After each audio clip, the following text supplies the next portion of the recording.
ഇനി ആരോഗ്യമുള്ള പല്ലുകൾക്കായി doctor ദിനക്സ് family dental clinic തന്നെ ചൂസ് ചെയ്യും.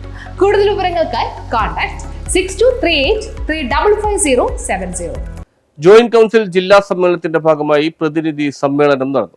വർഗീയതയെന്ന നെഞ്ചുകലക്കി രാജ്യത്ത് ഭരണം തുടരാനുള്ള ശ്രമമാണ് കേന്ദ്രം ഭരിക്കുന്ന മോദി സർക്കാർ നടപ്പാക്കിക്കൊണ്ടിരിക്കുന്നതെന്ന് joint council general secretary Jayachandran Kallingal പറഞ്ഞു. ജോയിന്റ് കൗൺസിൽ എറണാകുളം ജില്ലാ സമ്മേളനം കോതമംഗലത്ത് ഉദ്ഘാടനം ചെയ്ത് സംസാരിക്കുകയായിരുന്നു അദ്ദേഹം. അതിദാരിദ്ര്യരുടെ എണ്ണം പുറംലോകം അറിയാതിരിക്കാൻ രാജ്യത്ത് കനേഷ്മാരി കണക്കെടുപ്പ് പോലും നടത്തുന്നില്ലെന്നും അദ്ദേഹം കുറ്റപ്പെടുത്തി. സിവിൽ സർവീസിന്റെ നിലനിൽപ്പിനായി ജോയിന്റ് കൗൺസിൽ നടത്തുന്ന സമരങ്ങൾ വിജയത്തിലെത്തുമെന്നും അദ്ദേഹം അവകാശപ്പെട്ടു.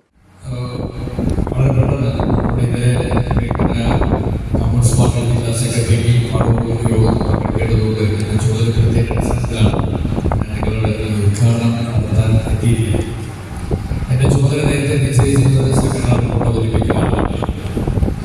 സെക്രട്ടറി റിപ്പോർട്ട് മനസ്സിലാവും നിങ്ങളോട് അവതരിപ്പിക്കുന്നുള്ളതുകൊണ്ട് കുറച്ച് കാര്യങ്ങൾ മാത്രം സെക്രട്ടറിയെ കുറിച്ച് സെക്രട്ടറി രീതിയിൽ എന്തെങ്കിലും പറയാൻ പോകുന്നത് ശരിയെന്നുള്ളതുകൊണ്ട് മാത്രം കുറച്ച് കാര്യങ്ങൾ പറഞ്ഞുകൊണ്ട് അവസാനിപ്പിക്കും.